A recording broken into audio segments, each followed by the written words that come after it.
Naniniwala po ang prosekusyon na maraming nailantad ang testigo nilang si COA Auditor Roderick Wamil. Kaugnay po yan sa pagtalakay ng impeachment trial sa umano'y paggasta sa confidential funds si VP Sara Duterte.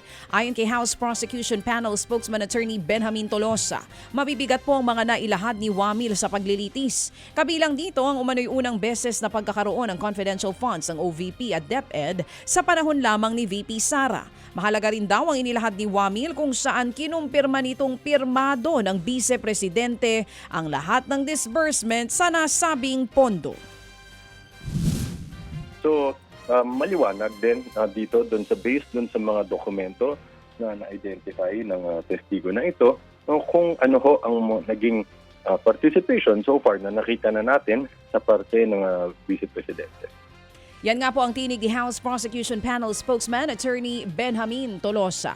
Sa iba pang balita, humingi naman po ng palugit na 10 araw ang 2 pang bangko para mabigyan sila ng sapat na oras para kumpletuhin ang isusumiting financial records ni VP Sara Duterte. Ang paliwanag po ng mga bangko, kailangan pa daw nilang mag-backtrack para makalkal ang mga lumang dokumento mula pa po yan noong taong 2007. Ayon kay impeachment court spokesman attorney Reginald Tonggol, makatwira naman ang dahilan ng mga bangko. Dahil po dito, may hanggang August 13 pa sila para maisumite ang mga hinihinging dokumento ng impeachment court.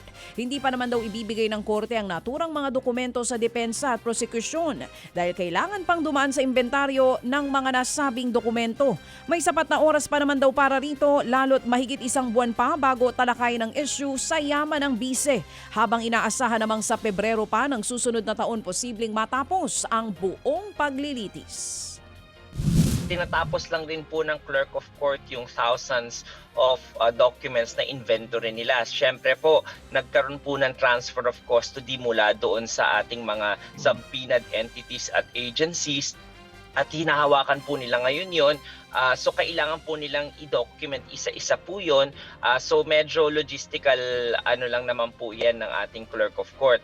At saka Manong Ted, isipin po natin na wala rin namang urgency na kinakaharap po para matingnan yung mga dokumento na yun because those documents are relative to the proving the article 2 po ng ating articles of impeachment which is in the end of the presentation of the articles of the House Prosecution.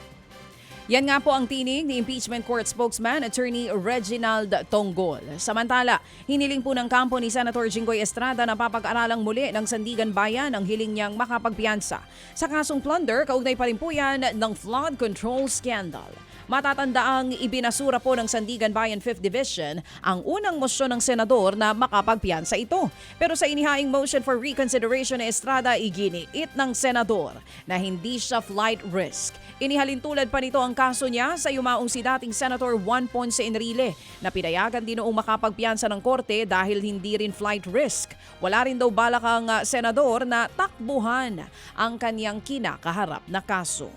Mga kapatid, patuloy po kayong tumutok sa 105.9 True FM para sa totoong balita, impormasyon, music and entertainment. Mag-subscribe sa aming YouTube channel at podcast at sundan nyo kami sa Facebook, Instagram, X at TikTok sa True Network PH. Bisitahin din po ang aming official website, truefm.ph.